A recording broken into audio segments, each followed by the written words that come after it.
4 minutos de la tarde, 1989 es recordado como el año en el que Pablo Escobar sembró el horror con el objetivo de poner en jaque al Estado colombiano. Una de sus mayores infamias ocurrió el día en el que una bomba estremeció el cielo. Hoy, hace exactamente 30 años, un avión de pasajeros explotó en el aire. Juan Jacobo Castellanos reconstruyó la historia. Informe especial. El 27 de noviembre de 1989 a las 7 de la mañana 4 minutos, la torre del Aeropuerto Internacional El Dorado autorizó el despegue del Boeing 727 de Avianca con 101 pasajeros y 6 tripulantes a bordo. El avión decoló rumbo a los cerros orientales y viró después hacia el sur de Bogotá para tomar la aerovía hacia Cali. La última grabación que tiene el registro de la caja negra es la voz de la jefe de cabina diciéndole a la tripulación que si les preparaba sándwiches con café. A las 7 de la mañana con 16 minutos, la conversación se cortó abruptamente. El silencio fue sepulcral. Minutos después de haber despegado del Aeropuerto Internacional El Dorado, el HK-1803 pasaba por este punto a unos 3.000 metros de altura. Fue en ese momento en que activaron los explosivos.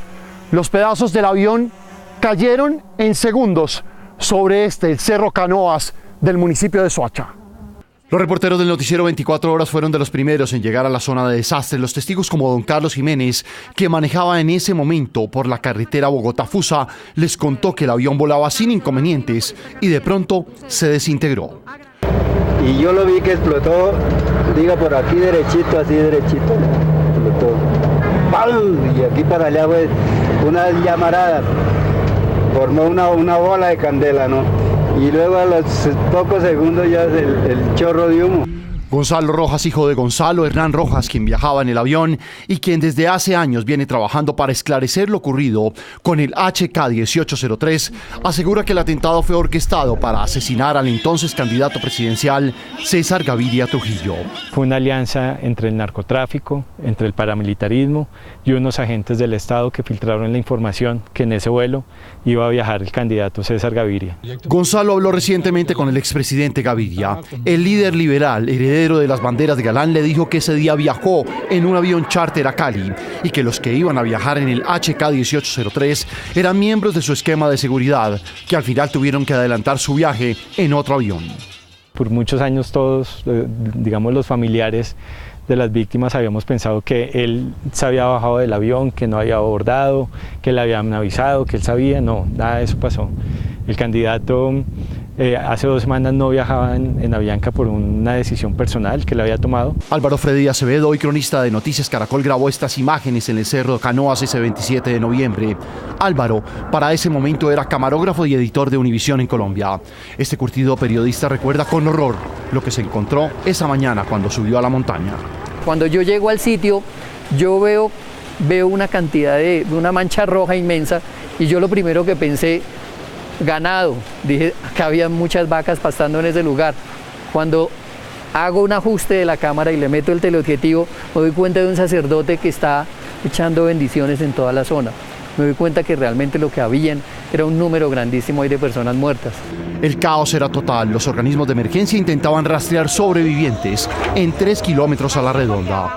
3 partes diferentes, que es una en la hondonada, una en la parte de arriba del cerro que quedó parte de un plano y la parte de aquí donde fue que se vino a estrellar la otra parte de los trenes de aterrizaje. En la zona de la tragedia, los miembros del entonces F2 eran pillados por las cámaras del noticiero 24 horas saqueando las pertenencias de los viajeros, mientras que los familiares buscaban el rastro de sus seres queridos en los restos de un avión que quedó pulverizado. Yo pienso que para mí ese fue el momento más duro, más doloroso, porque la gente no lo creía, la gente lloraba, había unas escenas de angustia, de dolor. Era muy triste lo que se vivía ahí. Señor, ¿usted viene a buscar algún familiar? Sí, un hijo. ¿Cómo es el nombre de él? Ramiro Ortiz. ¿Cuántos años tenía? 26. Esa mañana en el norte de Bogotá, al joven Óscar Arcila lo despertó una algarabía. Y yo estaba acostado y empiezo a oír como unos gritos de mi mamá. ¿Pero qué pasó? Y salgo del cuarto, ¿qué pasa? ¿Qué pasa? Y mi mamá gritando como loca, su papá se murió, su papá iba en un avión, se cayó el avión. Y ahí mismo oímos las noticias en el radio que eran, y empiezan a pasar las listas de pasajeros. Me acuerdo que cada 10 minutos en todas las emisoras pasaban la lista de pasajeros y mi papá aparecía ahí de primerito. eso no... yo siempre, creo que eso me duró mucho tiempo, ni siquiera días, yo creería que meses, en que uno no creía que eso fuera a suceder. Sí, yo creería, uno siempre tiene como la esperanza de, oiga, de pronto no se montó en el avión. William Arcila, papá de Oscar, viajaba esa mañana a Cali para cerrar unos negocios. Oscar recuerda que su papá era un hombre de carácter fuerte, consagrado a su trabajo y quien hasta el último día de su vida se lo entregó todo a su familia.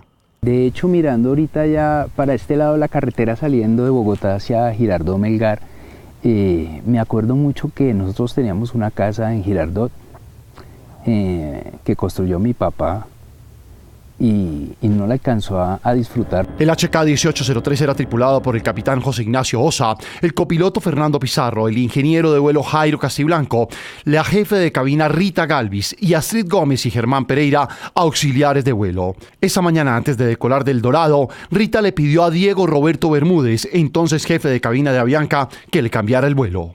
Rita dijo, Diego, yo te ruego al favor, déjame hacer este vuelo a mí porque este avión termina aquí en el puente aéreo de las 12 del día.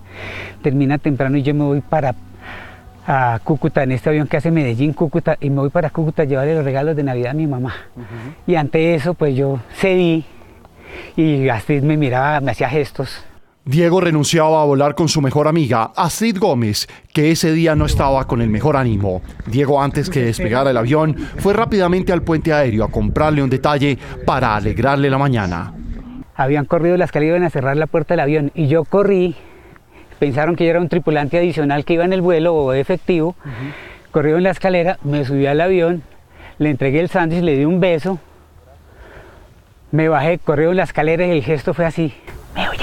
Me llama. Diego asumió otro vuelo y cuando llegó a Montería se enteró que el avión en donde viajaban sus entrañables compañeros había estallado en el aire. Entonces mi instinto fue irme a llamar a mi casa, hasta cuando me contestaron donde un tío. Unos tíos y ahí me dijeron, mire, qué gusto me da escucharlo porque tengo a su papá llorando en el otro teléfono. Claro, me daban por muerto. Para Gonzalo Rojas, soy director de la Fundación Colombia con Memoria, no hay duda que Pablo Escobar ordenó el atentado contra el avión de Avianca. Lo planeó, según él, en 3 reuniones en el Magdalena Medio, junto a otros miembros del cartel de Medellín. Esa tarea también se la asignan a Larete junto a Darío Usma, que era un tipo muy de confianza de Larete. Y entre ellos planean y ejecutan todo el atentado. Darío Usma, reconocido explosivista del cartel de Medellín, procede a armar el maletín con los explosivos, contrata a un suizo, como denominaban en el cartel, a quien se iba a suicidar sin saberlo. Al suizo le dicen que dentro de la maleta había una cámara para grabar unos sujetos que estaban detrás del patrón y que su tarea era grabarlos cuando el avión estuviera en el aire. Darío Usma compró 2 tiquetes el 26 de noviembre, un día antes del vuelo, uno a nombre de Julio Santo Domingo y el otro a nombre de Alberto Prieto. Pidió que le asignaran las sillas 15F y 15E, justo al lado de los tanques de gasolina del avión del ala derecha. Usma, cuando abordó y se sentó, le dijo al suizo que tenía otra misión, que volar a Cali, que después se encontraban. Después de esto se bajó del HK-1803. Los explosivos plásticos junto a los 30.000 litros de gasolina con que iba cargada la aeronave eran la mezcla perfecta para desintegrar el avión. En cambio, esto fue un atentado macabro. Días después del atentado, cuando Pablo Escobar volaba al edificio del DAS, el gobierno del presidente Barcos reconocía que detrás de la tragedia del avión de Avianca había manos criminales. Y en los tanques de combustible del plano derecho del avión existe la evidencia de pequeños elementos que a muy fuerte presión y velocidad fueron expulsados por la explosión. 30 años después, los familiares de quienes fueron blanco de la demencia de Escobar sienten que la justicia y el Estado colombiano nunca se preocuparon por cerrar este caso para la tranquilidad de los familiares de las víctimas del HK-1803. Logramos de que esto fuera considerado como un crimen de lesa humanidad, pero realmente el Estado colombiano pues nunca se ha acercado a nosotros, siendo víctimas de una violencia directa. Para Gonzalo, Oscar y Diego, el Cerro Canoas es un camposanto. Gonzalo dice que lo daría todo por volver a hablar con su papá. Cuando yo llegué a la casa, la empleada me dijo como que mi papá me había llamado que lo llamara. Y no sé, a mí me dio pereza, no quise llamarlo, o sea, no como que dije mañana lo llamo, ¿sí? Y pues mañana no hubo mañana. Yo creo que si la vida me diera la oportunidad de volver un día antes, por lo menos me hubiera dado esa oportunidad de volver a hablar con él, ¿no? De volverle la llamada para saber qué era lo que me iba a decir, ¿no? Creo que eso pues es algo con lo que uno crece y queda la duda y pues bueno, es algo que queda ahí como en la memoria, en el dolor, ¿no? Hoy en el Cerro Canoas, la Cámara de Comercio de Bogotá y la Alcaldía de Soacha siembran un gigantesco bosque en el lugar en donde cayó el avión. El bosque rinde memoria a 107 inocentes que fueron presa de la crueldad y la infamia de Pablo Escobar.